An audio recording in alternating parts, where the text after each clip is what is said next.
Assalamualaikum warahmatullahi ta'ala wabarakatuh. Alhamdulillah nahmaduhu wa nastaghfiruhu wa na'udzu billahi min syururi anfusina wa min sayyiati a'malina. Man yahdihillahu fala mudilla lahu wa man yudlil fala hadiya lahu. Wassalatu wassalamu ala sayyidina Muhammadin sayyidil anbiya'i wal mursalin wa ala alihi wa sahbihi ajma'in. Fa inna asdaqal hadits kitabullahi ta'ala wa khairal hadi hadi sayyidina Muhammadin sallallahu alaihi wasallam wa syarrul umuri muhdatsatuha wa kullu muhdatsatin bid'ah wa kullu bid'atin dhalalah wa kullu dhalalatin finnar. Subhanaka la ilma lana illa ma 'allamtana innaka antal alimul hakim wa la haula wa la quwwata illa billahil aliyyil azim. Amma ba'd.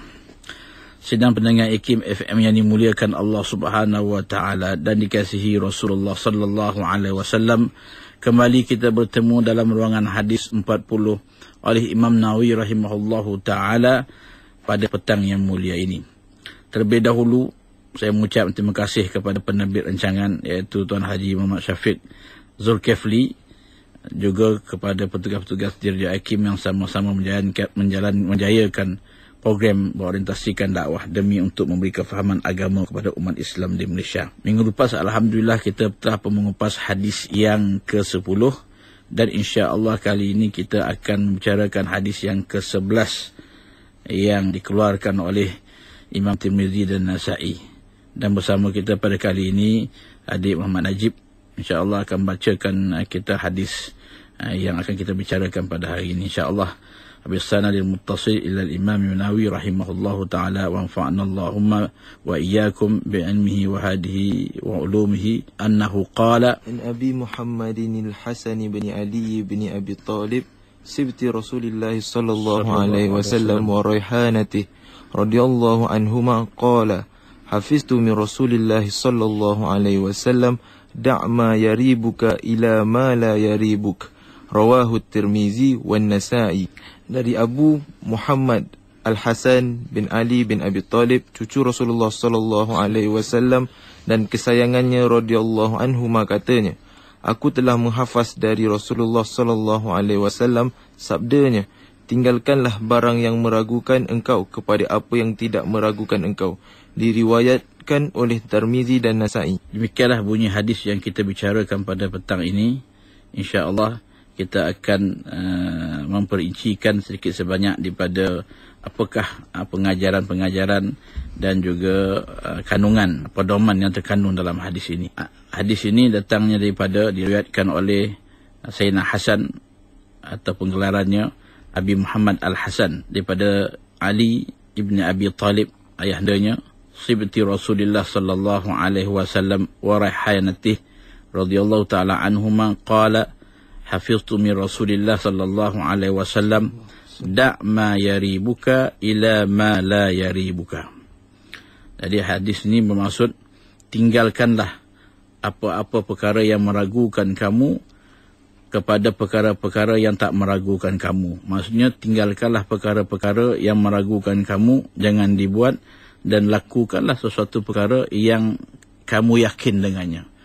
Itulah maksud hadis ini yang diperingatkan oleh Rasulullah sallallahu alaihi wasallam kepada cucunya iaitu Sayyidina Hasan radhiyallahu taala an. Maka perkara ini adalah merupakan perkara yang amat penting dalam kehidupan bagi seorang muslim, iaitu bagi seorang muslim itu sewajarnya baginya melakukan sesuatu perkara tambahan dalam perkara yang berkaitan dengan ibadahnya, iaitu perkara yang meyakinkan. Dan dia membuang perkara-perkara yang meragukannya, kerana perkara-perkara yang meyakinkan ini adalah perkara-perkara yang pasti, dan perkara yang meragukan adalah perkara yang tak pasti. Maka sudah pastilah sesuatu ibadah itu dilakukan mestilah mengikut kepada sesuatu yang pasti. Ibadah itu tidak berdiri je di atas sesuatu yang meragukan. Ustaz, boleh Ustaz perkenalkan siapakah perawi hadis ini? Perawi hadis ini sebagaimana saya berkatakan, dia adalah cucu kepada Rasulullah sallallahu alaihi wasallam, iaitu anak Sayyidina Ali karramallahu wajhah yang bernama Al-Hasan atau gelarannya Abu Muhammad Al-Hasan. Gelaran dan nama ini telah diberikan oleh Rasulullah sallallahu alaihi wasallam. Juga baginda telah mengelarkan dengan Sayyid dan At-Taqi. Nama Hasan ini adalah nama yang tidak pernah dikenali di zaman jahiliah. Dan pada asalnya namanya sebenar yang diberi oleh Sayyidina Ali kepada Sayyidina Hasan iaitu Harb, sebagaimana riwayat daripada Sayyidina Ali karamallahu wajhah yang mengatakan sewaktu dilahirkan Sayyidina Hasan, Rasulullah sallallahu alaihi wasallam telah datang. Lalu Rasulullah sallallahu alaihi wasallam telah berkata, "Aruni ibni, ma samaitumuhu?" Qultu Harb. Qala bal huwa Hasan. Yang bermaksud ketika Rasulullah sallallahu alaihi wasallam datang ketika mana lahirnya Sayyidina Hasan, maka Rasulullah telah berkata pada Sayyidina Ali, "Tunjukkan padaku anakku, iaitu cucuku. Apa namanya yang kamu namakannya?" Kata Rasulullah sallallahu alaihi wasallam pada Sayyidina Ali. Lalu aku berkata, kata Sayyidina Ali, namanya Harb. Namanya Harb. Jadi Harb ni dalam bahasa Arab perang maksudnya. Maka Sayyidina Ali memberikan nama Harb dengan tujuan untuk menunjukkan, melahirkan semangat kepewiraan pada anak itu nanti. Kerana itu Sayyidina Ali menamakan Harb. Lalu Rasulullah sallallahu alaihi wasallam bersabda, bukan namanya Harb, tetapi namanya Hasan. Hasan yang memberi pengertian baik. Jadi Rasulullah sallallahu alaihi wasallam telah menukar namanya pada Harb kepada Hasan. Jadi Sayyidina Hasan ni adalah putera kepada Sayyidina Ali dengan puteri Rasulullah iaitu Sayyidina Fatimah radhiyallahu taala anha. Kemudian diriwayatkan oleh Al-Barra bahawa dia telah berkata, aku melihat Rasulullah sallallahu alaihi wasallam meletakkan Sayyidina Hasan di tengkuknya. Mana Sayyidina Hasan sebagaimana dalam di atas riwayat ini katakan Sayyidina Hasan tu raihanatih, maksudnya bunga Rasulullah, maknanya kekasih Rasulullah. Iaitu Sayyidina Hasan, Sayyidina Husain kekasih Rasulullah. Ya. Maka diriwayatkan oleh Al-Barra bahawa dia telah berkata, aku melihat Rasulullah sallallahu alaihi wasallam meletakkan Sayyidina Hasan di atas tengkuknya seraya berkata, Allahumma inni uhibbuh fa'ahibbahu. Maka maksudnya, ya Allah ya Tuhan kami, ya Allah ya Tuhanku, kata Rasulullah, aku kasih kepada dia, pada Sayyidina Hasan yang diletakkan di atas tengkuknya. Maka kasihilah ia. Maka Rasulullah menyuruh kepada umatnya supaya mengasihi orang yang dikasihi, iaitu Sayyidina Hasan radhiyallahu taala an. Lalu Rasulullah sallallahu alaihi wasallam membuka mulutnya dan memasukkan mulut Sayyidina Hasan ke dalam mulutnya sebagai tanda terlalu menyayangi Sayyidina Hasan, ya, radhiyallahu taala an. Kemudian Sayyidina Hasan ini adalah seorang yang terkenal dengan sifat takwanya di kalangan para sahabat Nabi sallallahu alaihi wasallam, sehingga kan beliau ini malu untuk melakukan haji dengan menunggang kenderaan. Katanya, inni la astahi min rabbi an alqahu wa lam amshi ila baitih famasya 25 marrah min al-Madinah ila Makkah ala qadamih.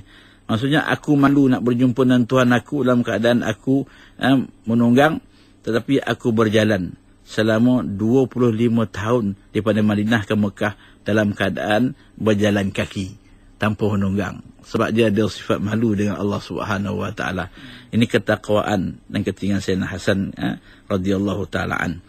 Begitu juga ketinggian Sayyidina Hasan tidak ada tolak bandingnya, seperti mana kata seorang arifin iaitu Abu Abbas Al-Mursi, iaitu seorang murid pada Abu Hasan Syazuli, guru kepada Syekh Ahmad Ibn Attallah Iskandari. Dia mengatakan awalul aqtab mutlaqan Al-Hasan bin Ali, mana seawal-awal wali kutub iaitu Sayyidina Hasan secara mutlaknya. Ini menunjukkan tinggian Sayyidina Hasan. Di antara sifat tawaduk Sayyidina Hasan ialah pada suatu hari ketika dia berjalan di sisi kumpulan kanak-kanak yang ketika itu sedang membawa cebisan roti untuk dimakan, lalu dia telah menjemput kanak-kanak itu makan di rumahnya sebagai tetamunya. Mana anak-anak pun dihormati oleh Sayyidina Hasan. Ini sifat tawaduk Sayyidina Hasan. Walaupun dia anak-anak, tapi Sayyidina Hasan jemput dia seumpama orang dewasa, ya, kerana sifat yang ada pada Sayyidina Hasan, tawaduk dan merendah dirinya kepada anak-anak. Ini di antara sifat-sifat yang dimiliki oleh perawi hadis ini, yang merawikan hadis ini, yang mana dia adalah kekasih bagi Rasulullah sallallahu alaihi wasallam dan juga anak kepada putrinya iaitu Sayyidatina Fatimah radhiyallahu taala anha. Ustaz, apakah pengertian umum yang dapat kita ketahui daripada hadis ini? sidang pendengar IKIM FM yang dirahmati Allah Ta'ala. Hadis ini jikalau kita lihat segi kalimahnya dan ayatnya terlalu pendek. Da' ma yaribuka ila ma la yaribuka. Pendek. Ya. Jadi hadis ni walaupun nampaknya pendek, tetapi pengertiannya luas dan dia mengandungi di dalamnya nilaian hukum yang tidak kurang pentingnya. Kerana dengan berpedoman kepada petunjuknya, seseorang itu dapat mengambil sikap yang teguh dalam menghadapi segala perkara yang meragukan hatinya. Ya, sebagaimana dalam huraian yang akan datang, ya, kita nyatakan bahawasanya hadis ini amat penting yang memastikan terhadap kejujuran seseorang kepada Tuhannya. Begitu juga hadis ini memastikan bahawasanya setiap tindakan atau perbuatan kita, terutama dalam ibadah dan juga dalam perbuatan-perbuatan yang lain, perlu kepada keyakinan. Kita tidak berjalan atau melakukan sesuatu di atas dasar sangkaan atau di atas dasar ragu-ragu yang tak jelas. Jadi agama Islam itu begitu kedudukannya. Karena itulah, jikalau seseorang itu ragu dalam solat dan sebagainya, maka hukum hakam akan datang untuk menyelesaikan keraguan itu. Agar ibadah dia itu akan terus berjalan daripada dasar yakin, bukan meragukan. Ya. Karena itu contohlah, ya, dalam solat, kita tengah solat, tiba-tiba kita merasa ragu, apakah kita terbatal wuduk kita sebab kita terkeluar angin dan sebagainya. Maka hukum datang mengatakan, selagi mana kamu tak mendengar bunyi atau selagi mana kamu tak terbau sesuatu bau, maka jangan kamu keluar daripada solat itu. Jadi agama ni yang meletakkan keyakinan tu adalah dasar dalam ibadah dan juga dalam melakukan setiap perbuatan. Jadi hadis ini adalah merupakan hadis yang amat penting sekali. Apakah yang dimaksudkan dengan tinggalkan perkara yang meragukan dan ambillah yang tidak meragukan? Ya. Sedang pendengar IKIM FM yang dimuliakan Allah Ta'ala. Pada hadis tersebut Rasulullah SAW menerangkan perkara yang meragukan atau yang mendatangkan syak di hati. Sabdanya, tinggalkanlah perkara yang meragukan engkau, iaitu perkara-perkara yang tidak menyenangkan perasaan. Kerana dalam pandangan engkau perkara itu tidak terang keadaannya. Dan demikian nyatalah kesamarannya.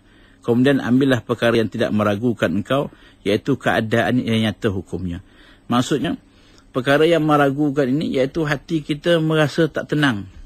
Hati kita merasa tidak selesa terhadap suatu perkara itu. Itu meragukan perkara itu.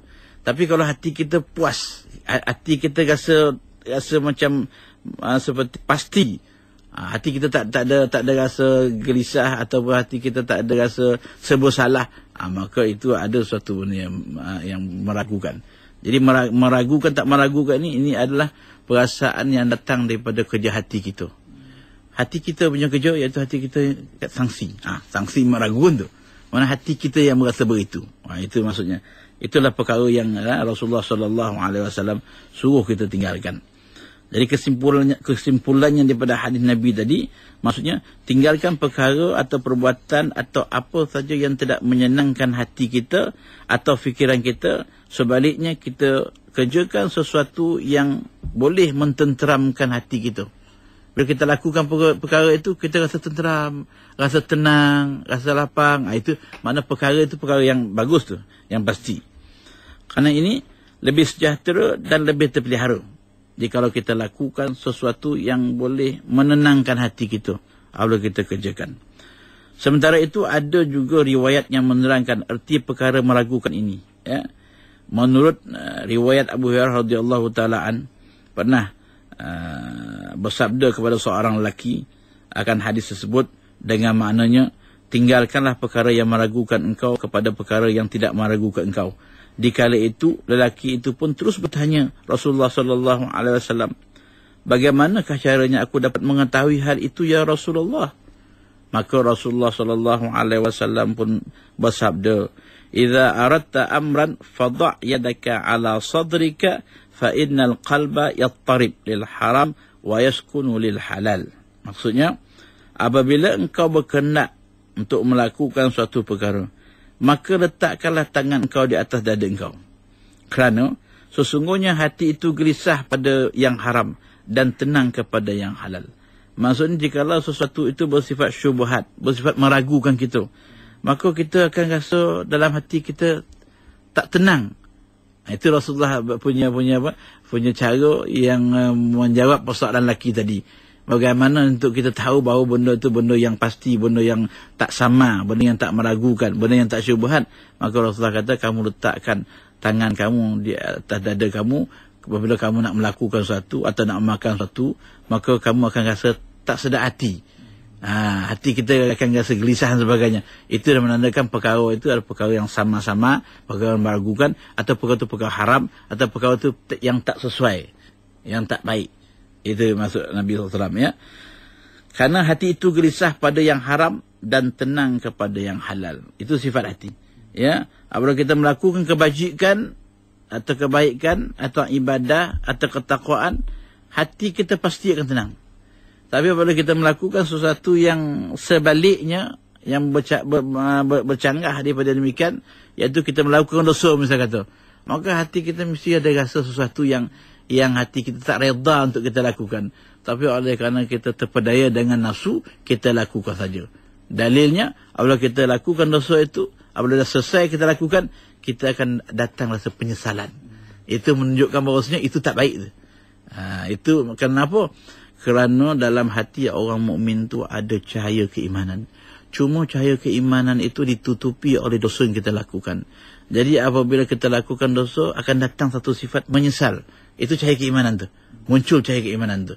Itu tandanya hati kita tak selesa ataupun tidak sesuai perkara itu kita lakukan. Kerana itu berlainan dengan perkara yang bersifat pahala ataupun kebajikan. Kalau kita lakukan, automatik hati kita akan rasa tenang, rasa lapang, dan hati kita tidak cuba untuk menolak perkara yang kita lakukan itu. Itu perkara kebajikan atau perkara takwa. Ya. Jadi itu yang Rasulullah SAW jawab daripada persoalan yang datang daripada lelaki tadi. Ustaz, apakah perasaan ini dapat dirasai oleh setiap orang? Okey. Sidang pendengar IKIM yang dimuliakan Allah Ta'ala. Sebagaimana hadis yang Nabi SAW berkatakan tadi, apabila kita nak mengetahui apakah perkara itu haram, atau perkara itu maksiat, atau perkara itu perkara yang tidak benar, kita meletakkan hati kita di dada kita, maka apabila datang kegelisahan dalam hati kita, tidak tenang, itu melambangkan perkara yang kita nak lakukan itu tidak diredai oleh Allah Ta'ala. Jadi, pertanyaannya, apakah perasaan ini boleh dirasai oleh semua orang? Ya. Maka, sebenarnya kegelisahan dan ketenangan itu adalah pada hakikatnya mengikut kepada amal kebajikan yang ada pada seseorang. Ya.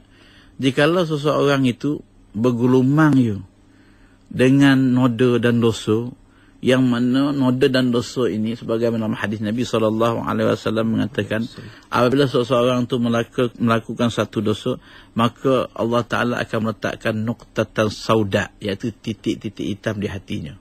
Jadi apabila dia berterusan melakukan dosa itu, atau dia sentiasa melakukan dosa itu, maka Allah Ta'ala akan meletakkan titik hitam itu bertambah banyak, sehingga hati itu tidak boleh menyuluh kebenaran lagi. Maka kerana itu, untuk merasakan bahawa perkara ini adalah perkara yang tak diredai oleh Allah Ta'ala, mengikut kepada manusia yang tertentu, yang mempunyai hati dia yang dipenuhi dengan sifat ketakwaan kepada Allah Ta'ala. Maka sebagaimana yang hadis yang awal tadi mengatakan, Nabi mengatakan bahawa seseorang itu apabila nak memastikan sesuatu itu apakah dosa dan sebagainya dilakukan, maka letakkan tangan di dada, maka dia akan merasa yang ini dosa, yang ini haram, yang ini tidak diredai Allah. Kerana itu hatinya berasa tak tenang. Maka perkara ini hanya akan berlaku kepada mereka yang sebenar pada hakikatnya memiliki cahaya keimanan dalam hati dia. Sikit atau banyak itu tidak mengikut pada keadaan seseorang. Cuma jikalau seseorang itu terlalu banyak melakukan dosa, maka selaput hitam yang ada pada hati itu tidak akan melahirkan bibit cahaya sehingga tak boleh dia nak menyuluh. Tak boleh dia nak merasakan sesuatu kelainan dalam hati dia ketika dia melakukan dosa. Ini boleh berlaku. Kerana itulah perlu pada kita sebagai orang mukmin Jangan kita memandang remeh terhadap dosa yang kita lakukan. Walaupun dosa itu kecil.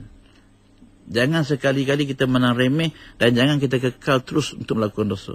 Perlu kepada kita untuk melakukan perbuatan taubat kepada Allah Subhanahu Wa Taala, beristighfar dan sebagainya, ataupun kita menyusuli setiap perbuatan yang tak elok itu dengan perbuatan yang baik. Sebagaimana Nabi SAW bersabda dalam hadisnya, ittaqillah haitsuma kunt wattabi'is sayyi'atal hasanata tamhuha.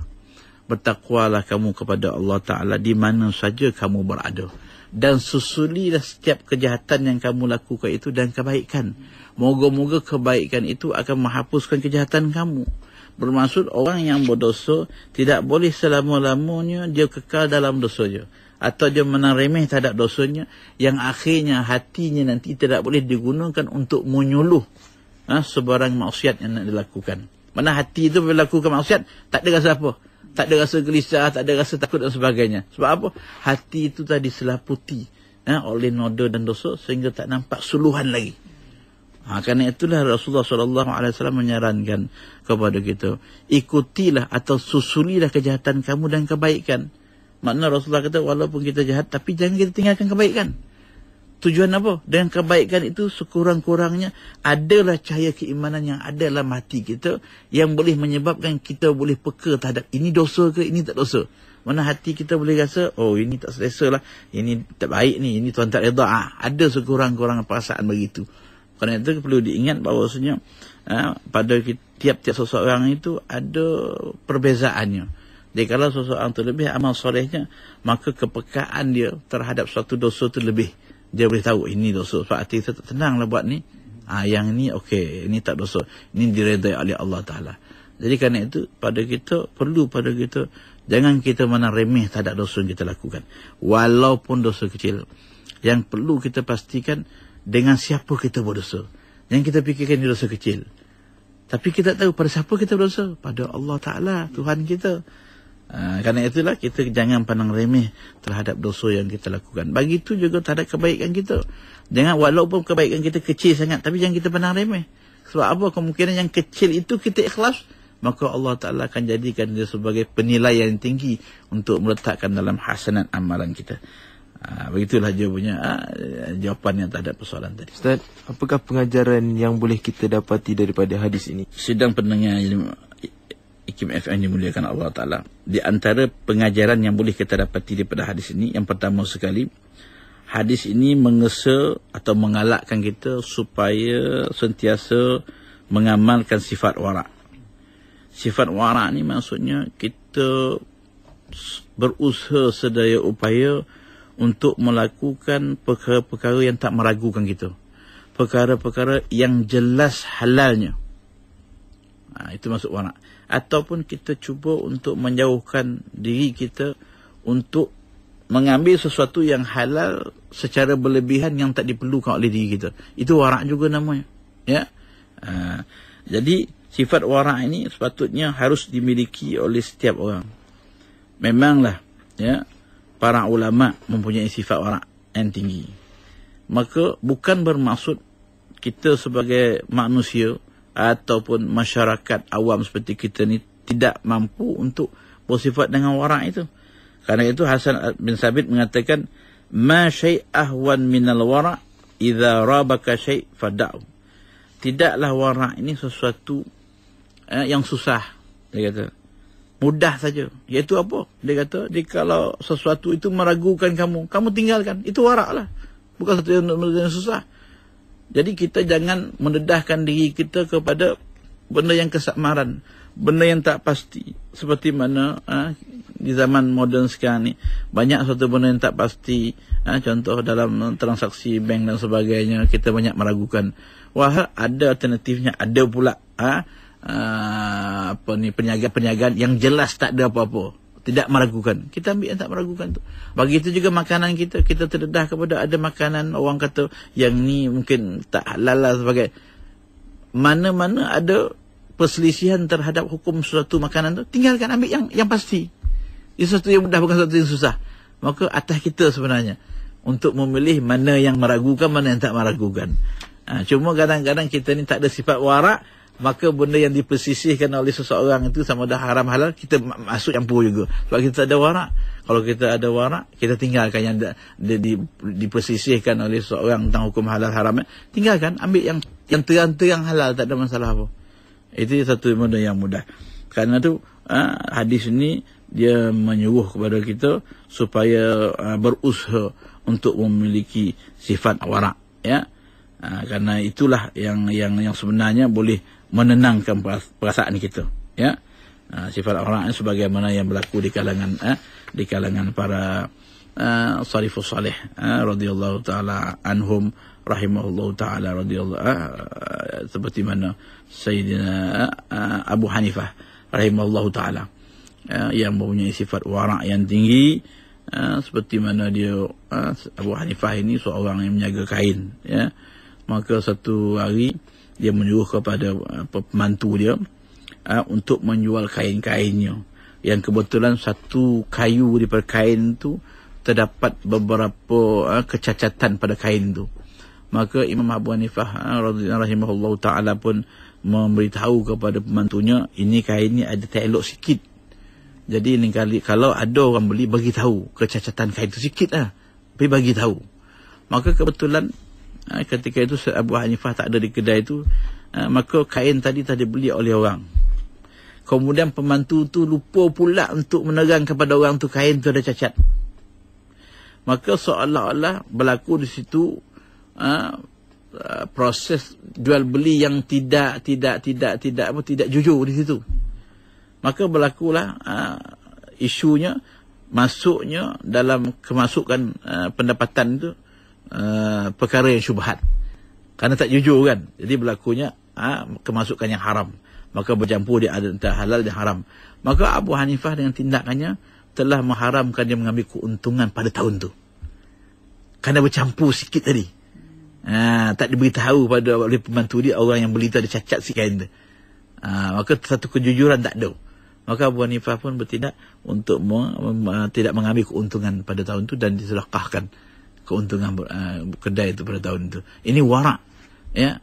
Dia tak nak mengambil satu benda yang diragui ataupun haram atau benda-benda yang tak baik bercampur dengan hartanya, ya.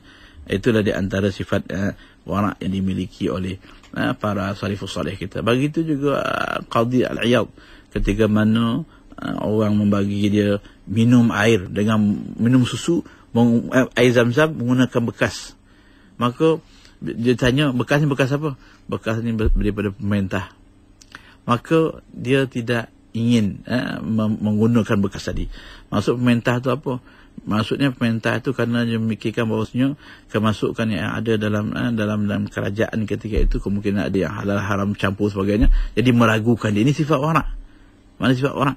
Bukan maksudnya tak boleh, tak masalah apa. Tapi untuk kita menjaga kewarakan kita, agama kita, jangan masuk ke dalam perut kita suatu benda yang meragukan, maka ditolak. Begitulah kedudukan para ulama dalam menjaga agamanya dan yang menjaga sifat pribadi dia, supaya tidak memasukkan diri mereka ke dalam unsur-unsur yang samar, yang tidak jelas halal dan haramnya. Begitu juga dalam hadis juga menunjukkan kepada kita, perlu kepada kita menjadikan redha Allah ini penilaian dalam kehidupan kita.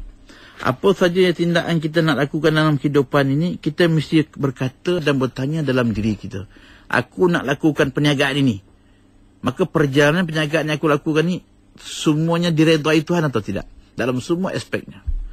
Begitu juga orang yang menjaga, aku jual barang ni direda oleh agama atau tidak, atau direda oleh Tuhan atau tidak. Maksudnya dijadikan reda Allah penilaian dalam kehidupan kita. Kita nak berkata sesuatu depan orang, aku cakap ni direda tak oleh Tuhan, kita jadikan Allah sebagai penilaian kepada kita. Maka ketika itu barulah kehidupan kita ini akan berjalan dengan harmoni, hubungan kita dengan manusia akan berjalan dengan baik, kerana tidak ada faktor kezaliman dalam kehidupan kita. Tapi jikalau kita menjadikan hawa nafsu kita sebagai penilaian dalam kehidupan, maka kepentingan diri lebih kita utamakan daripada kepentingan orang. Kerana itu redha Allah kita perlu jadikan penilaian hidup ini. Kemudian yang ketiga, dalam hadis juga menggalakkan supaya kita bersifat benar dan jujur dalam semua perkara. Kerana kejujuran itu mewariskan kepada seorang ketenangan, sementara sifat dusta mewariskan keraguan. Seperti dalam hadis, inna sidqa tama'ninatun wa innal kadhiba ribatun. Sungguhnya kejujuran itu adalah ketenangan dan dusta itu adalah keraguan atau kesamaran. Jadi sebenarnya dalam kehidupan kita ini perlu bagi seseorang itu jujur terhadap diri dia. Dia mesti jujur, ya. Bila dia jujur dalam kehidupan dia, maka sudah pasti ketenangan atau kebahagiaan dia akan capai dalam hati dia. Sebab yang merasai kebahagiaan bukan zahir kita. Yang merasai kebahagiaan adalah hati kita. Seseorang tak mengetahui apakah hati kawan dia itu happy atau tidak ini. Tak tahu. Kerana apa? Happy ini adalah perasaan dalaman. Perasaan maknawi, perasaan dalaman yang dirasai oleh seseorang. Kadang-kadang kita boleh lakonkan, kita susah hati, tapi kita boleh lakonkan kadang-kadang gembira. Tapi orang tak tahu apa hati kita ada. Walau hati kita gundah gelana, berduka cita, sedih. Kerana itu kebahagiaannya adalah sesuatu yang datang yang bersifat dalaman. Kerana itu untuk membahagiakannya juga mesti bersifat dalaman. Iaitu akhlak yang ikhlas, yang jujur, akhlak yang luhur. Barulah hati kita ni akan dapat merasai kebahagiaan, ketenangan dan kelapangan. Itulah di antara pengajaran yang boleh kita dapati daripada hadis yang kita baca hari ini. Moga-moga Allah Subhanahu Wa Taala merahmati kita dan saya mendoakan agar kita di Malaysia ini dan juga masyarakat di Malaysia ini, Islam terutama dan Melayu, dapat bersama-sama, ya, untuk mengemeling tenaga untuk memastikan kehidupan kita ini berjalan dalam keadaan dinaungi oleh agama kita. Kerana ajaran agama lah yang sebenarnya yang boleh memastikan keharmonian, kebahagiaan,